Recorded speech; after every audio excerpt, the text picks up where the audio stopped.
전 한국에서 되게 부정적이었어요. 매사에 그렇게 만족하지 못했어요. 되게 적응을 빨리 하기 쉽지 않았어요. 입시학원 다닌 친구들 보면 워낙 시간이 촉박하고 워낙 급하게 공부해야 되는 상황인 친구들이 되게 많아요. 솔직히 말해서 저도 좀 처음에는 어리버리했었고, 저 같은 경우도 로컬을 다녔을 때 거의 한 학기는 수업을 못 알아들었어요. 저는 그때 되게 힘들고 그냥 안 하고 싶었는데, 정말 여기서는 학생들 관리도 잘 해주고 로컬 학교에 보내주니까 중국인 친구를 만날 수 있는 기회가 너무 많은 거예요. 여기 대해서 너무 저도 부럽다고 생각을 하거든요. 사실 이런 접근 방향성을 보는 게 제가 처음이에요. 그렇게 공부를 해나가는 게 사실 저는 어렸을 때부터 하면 정말 좋다고 생각하거든요. 저는 못해서 정말 어떻게 보면 부럽기도 하고.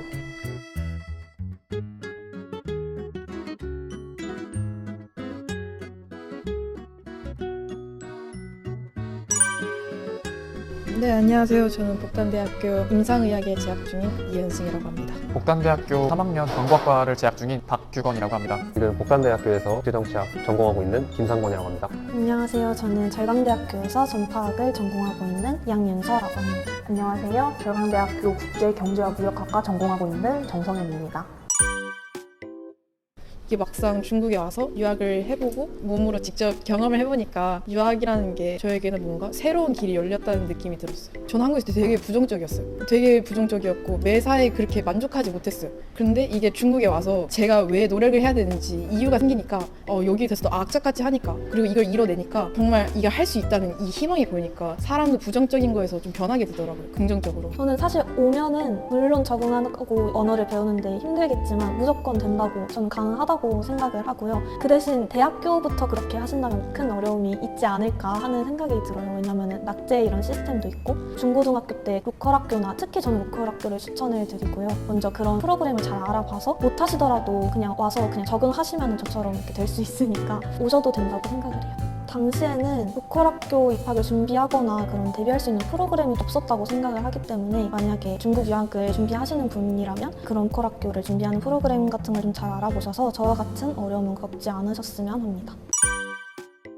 저 같은 경우는 로컬을 정말 오래 다녔다 보니까 소통에 있어서는 큰 어려움이 없었습니다. 하지만 팀플이나 이런 거를 거의 처음 해보다 보니까 막 토론 환경 이런 거에서 이제 그냥 커뮤니케이션, 또 토론 아예 다른 문제이기 때문에 저는 토론에 있어서 좀 어려움을 겪었던 것 같고요. 하지만 이제 제 주변에서 학교를 다니는 한국 학생들을 보면은 그냥 입시학원을 나와서 HSK 6급 성적은 높아도 커뮤니케이션 잘 안 되는 친구들이 굉장히 많아요. 그럼 그런 친구들을 보면은 토론 이런 걸 떠나서 아예 수업 자체를 그냥 바로 중국식 수업을 듣는 거에 있어서 어려움을 겪었던 친구들이 많았던 것 같습니다. 아무래도 그냥 HSK 6급이 점수가 높다 해서 소통을 잘하는 게 절대 아니고요. 문화에 대한 이해, 중국에 대한 이해도 정말 중요하다고 생각합니다. 사실 저는 처음 입학하고 나서 적응을 빨리 하지 못했어요. 왜냐면 입시학원에서 공부하는 게 워낙 폐쇄적이고 정말 하루 종일 같은 친구들과 같은 반에서 같은 공간에서 공부했기 때문에 많이 움직여야 되고 개방적이고 친구들도 다양하고 많고 이런 데서 공부를 해본 적이 어렸을 때 빼고 없어서 되게 적응을 빨리 하기 쉽지 않았어요. 입시학원 다닌 친구들 보면 워낙 시간이 촉박하고 워낙 급하게 공부해야 되는 상황인 친구들이 되게 많아요. 혹은 내가 실력이 좀 안 돼서 대학을 위해서 어느 대학이라도 가기 위해서 공부를 하고 싶다, 그런 친구들이 많아서 대학에 와서 힘들어하는 친구들이 좀 많아요.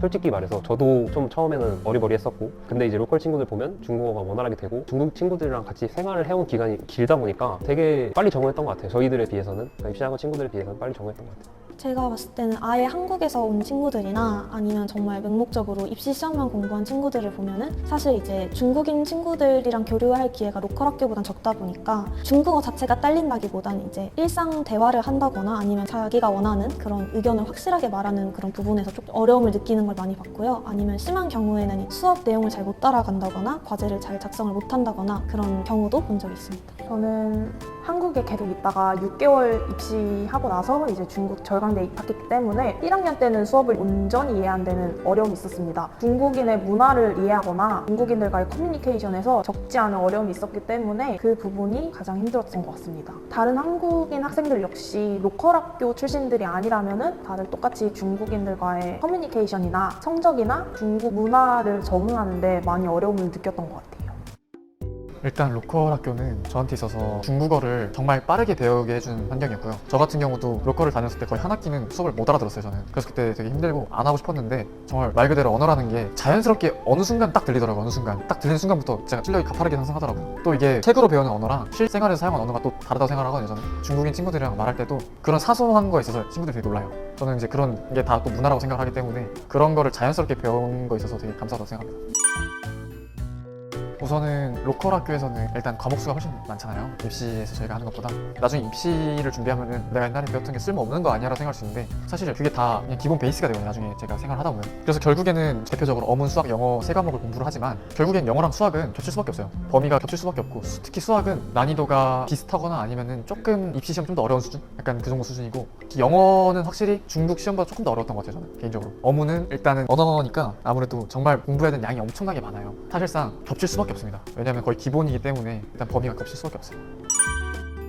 저 같은 경우는 일단 고등학교를 다니면서 중국어 능력이 엄청 향상됐어요. 처음에 식당 가서 주문하는 것도 못했는데 계속 고등학교에서 중국어를 열심히 공부를 하면서 이제 졸업할 때 정말 제가 말하고 싶은 거 다 말할 수 있고 제 의사를 다 표현할 수 있으니까 그렇게까지 이제 올려놓은 상태에서 대학교로 오니까 일단은 수업 듣는 데는 그렇게 큰 지장이 없고 그리고 정말 제가 필요할 때는 언제든지 좀 얘기를 하다가 뭐 밥도 한 번씩 먹어보고 아니면 뭐 자료 같은 거 공유할 게 있다 그러면 서로 공유하고 학창 시절을 다 중국 현지에서 보냈었잖아요. 그래서 중국 학생들에 대한 그런 이해도가 일단 다른 분들보다는 확실히 낫다. 아무래도 친구를 사귈 때 공감대가 훨씬 많이 형성이 되죠. 저는 중학교 1학년 때 이제 상해로 로컬 학교로 가게 되었고 그때는 중국어를 아예 배우지 못한 상태로 상해에 가서 니하오부터 처음 배운 케이스인데요. 처음에는 당연히 아예 못 알아듣고 숙제도 못 해가고 그런 시절을 보냈었는데 이제 점점 노력을 하고 수업을 계속 들으려고 하고 조금 어눌하지만 이제 그래도 중국인 친구들과 소통을 하려고 노력을 하다 보니까 어느샌가 이제 기가 트이고 이제 말도 의사소통도 좀 더 자연스럽게 했던 것 같고요.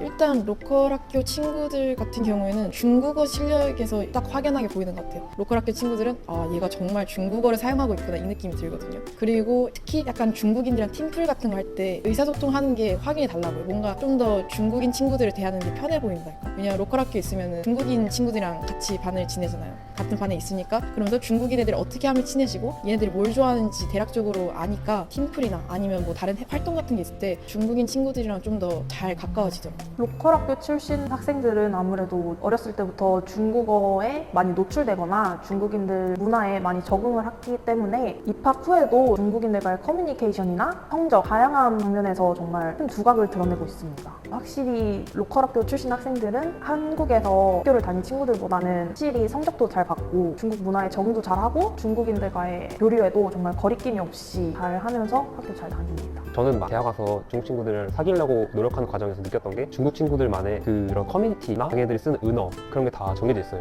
근데 입시학원이나 약간 중국 친구들과 어렸을 때부터 놀지 못해본 친구들은 유행어나 이런 트렌드에 따라가는데 익숙하지 않아요. 노력을 많이 해야 되는데 그런 게 이제 자연스럽게 되다 보니까 게임도 같이 해보고 뭐 이런 문화도 있구나 경험해보고 이런 게 생활화가 돼 있는데 약간 입시학원 나온 친구들은 약간 얘네 뭐지? 약간 벽 느껴진다. 저도 처음에 그런 생각이 들었거든요. 약간 뭔가 벽이 쳐져 있는 느낌이다. 왜냐면 뭔가 공감대가 별로 없어요. 형성할 게 많이 없어서 좀 쉽지 않다고 생각했습니다.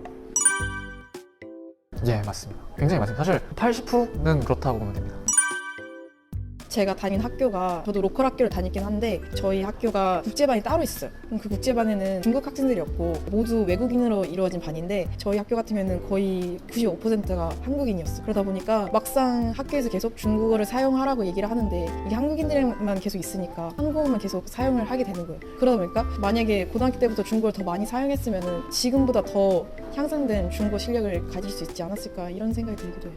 아쉬운 점은 일단 제가 입시할 때 중국어를 제대로 학습하지 못하는 환경에서 입시를 했다는 것이고요. 그래서 입학 후에 중국어로 수업하거나 중국인 친구들과 교류하는데 큰 어려움이 있었습니다. 만약에 고등학교 때로 돌아간다면 입시만 준비하는 것이 아니라 로컬 학교에서 중국인들과의 커뮤니케이션을 자연스럽게 할 수 있는 환경에서 준비를 하고 싶습니다. 일단은 저 같은 경우는 로컬 환경에 일단 적응을 잘 해서 그런 전반적인 언어적인 거를 정말 많이 배우셨으면 좋겠고 그냥 기계적으로 문제 풀이식의 그런 환경보다는 문화에 대한 이해 그리고 중국인 친구들을 안 맞는데 역으로 사귈 필요는 없지만 그래도 이제 현지에 왔으면은 현지에 대한 이해를 어느 정도 포함하는 게 좋다고 생각합니다. 저는 로컬을 정말 추천하는 입장이지만 막무가내로 혼자서 로컬을 가는 건 추천하지 않아요. 왜냐하면 중고등학생 나이고 사춘기이기 때문에 정말 말 그대로 말이 좋아서 그냥 보낸 거지 잘못하면 방치가 되거든요. 그러면 그래서 결국 잡아줄 수 있는 그런 멘토나 보호자가 정말 필요하다고 생각하는 부분이고 저 같은 경우는 그런 보호자분이 계셔가지고 로컬 환경에서도 다행히 공부에 끈을 놓지 않았던 것 같습니다. 제가 중국에서 유학을 해보고 나서 느낀 게 정말 제가 제일 아쉬워하는 게 그거 딱 하나예요. 중국인 친구들을 많이 못 만났다는 거, 많이 친해지지 못했다는 거. 근데 YKP 에듀 다 찾아보고 들어보니까 정말 여기서는 학생들 관리도 잘 해주고 그리고 로컬 학교에 보내주니까 중국인 친구를 만날 수 있는 기회가 너무 많은 거예요. 여기 대해서 너무 저도 부럽다고 생각을 하거든요. 그리고 이번에 저희 학교 오시게 된 것도 YKP 에듀에서 이렇게 이 자리를 마련해줘서 친구들이 다른 학교도 보고 저희 학교도 이제 보게 된 거잖아요. 근데 이런 프로그램도 저는 너무 부러워 보이는 거예요. 저도 고등학교 입시하고 공부할 때 이런 거 한 번씩 가보면서 다른 대학교도 알아보고 과에 대해서도 알아볼 수 있으면 정말 좋았을 텐데 이런 생각이 드는 거예요. 저 이런 점에서는 정말 좋다고 생각해요. 사실 이런 접근 방향성을 본 게 제가 처음이에요. 이렇게 대학 와서도 다 같이 탐방해보고 혹은 중국에 와서 중국 친구들이랑 같이 교류하면서 그렇게 공부를 해나가는 게 사실 저는 어렸을 때부터 하면 정말 좋다고 생각하거든요. 저는 못해서 어떻게 보면 부럽기도 하고 그런 교육 방식을 되게 지금 제가 다시 온다면 그런 입시학원 말고 이제 국제문화, 약간 로컬 시스템을 원하기 때문에 YKP 에듀 같은 이런 교육 방식은 제가 정말 추천하고 싶은 방식이긴 해요. 정말 지금까지는 좀 다른 어떻게 보면 특색 있는 그런 교육 방식이고 어린 친구들한테도 되게 이점이 많은 거라고 생각하고요. 그리고 이렇게만 로컬 친구들과 어렸을 때부터 교류하게 되면 사실 대학 와서도 그렇게 큰 문제가 없을 것 같고요. 그 친구들이 공부하는 걸 같이 따라가다 보면 사실 그 친구들은 까오카오를 위해서 공부한 친구들인데 한국 학생들이 그걸 같이 따라가서 어느 정도 맞춰주기만 한다면 사실 복단대 시험은 저는 문제 없다고 생각하거든요. 그래서 좋은 시스템이라고 생각합니다. 제가 가장 공감이 됐던 부분은 이제 맹목적으로 입시를 준비하는 그런 시스템이 아니라 자연스럽게 이제 중국 유학과 이제 입시를 그런 중국 생활 같은 거를 같이 준비를 하면서 자연스럽게 입시를 준비할 수 있는 그런 환경이 조성되어 있다는 건데요. 왜냐면은 사실 명문대 입시 시험과 로컬 학교에서 배우는 내용이 되게 비슷하기 때문에 그런 환경에서 정말 잘 적응해 나간다면 입시는 사실 그렇게 큰 문제가 되지 않는다고 자연스럽게 준비가 된다고 생각을 해가지고 되게 공감이 되었고요. 시스템적인 방면에서는 이제 교육이나 숙식이나 관리 이런 거를 다 떠나서 심리적인 도움도 받을 수 있다고 들어가지고 되게 이제 학생들이 정말 원하는 게 무엇인지 이해하고 있는 선생님들이 있으시구나 라고 생각을 했고요. 그래서 제가 생각하는 이상적인 그런 교육 방식과 흡사하다고 생각을 했습니다. 그래서 만약 그 중국 유학을 입시뿐만 아니라 이제 좀 더 본인 자기 자신이 성장할 수 있는 그런 중국 유학 생활을 하고 싶다면 YKP 에듀에서 그런 교육을 받아보는 게 좋다고 저는 생각을 합니다.